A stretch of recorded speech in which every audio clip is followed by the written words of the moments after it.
Ceasefire na, pero ang tanong, tapos na ba talaga? O nagpalit lang ng galaw ang laro? Balikan natin, no? Huling pinag-usapan natin to, Strait of Hormuz, na kapag nagsara yan, oil supply nagkaagulo, presyo tumataas, global economy nanginginig. At hindi lang ito Middle East issue, global chain reaction yan. So ngayon, biglang may ceasefire. And according sa reports, US at Iran nag-agree mag-pause. May involvement ang Pakistan and China. Quietly nasa likod ng diplomacy at ang narrative, peace is coming. Pero dito nagiging interesting. Akala ng karamihan, nagkamali si Trump, nag-escalate tapos umatras. Pero kung titingnan mo to strategically, hindi siya umatras. Nag-reposition siya. Habang lahat nakatingin sa Iran, may ibang nangyayari sa ilalim nito. Pressure sa oil routes, sa China supply chain, realignment ng alliances. At habang may gulo sa Middle East, sino ngayon ang kumokontrol ng resources? Sino ang nagiging dependent? Sino ang napipilitang makipag-negotiate? So minsan, hindi ka nananalo sa laban.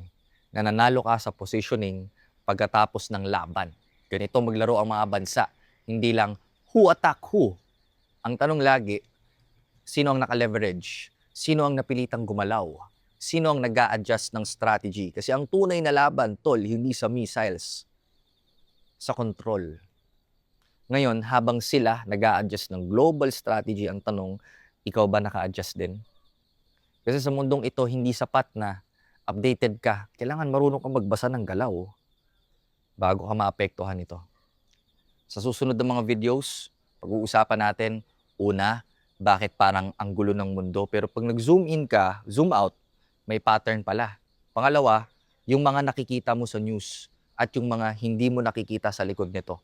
Pangatlo, bakit hindi emosyon ang nagpapatakbo sa galaw ng mundo kung hindi pakinabang? Pang-apat, anong klaseng behavior ba ang nire-reward ng system? At bakit parang doon napupunta lahat? Panghuli, ikaw. Nasaan ka sa lahat ng to? Observer ka lang ba o player ka na hindi ka pa aware?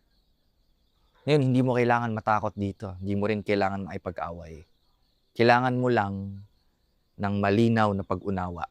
Kaya simulan natin sa topic na hindi random ang mga pangyayari sa mundo.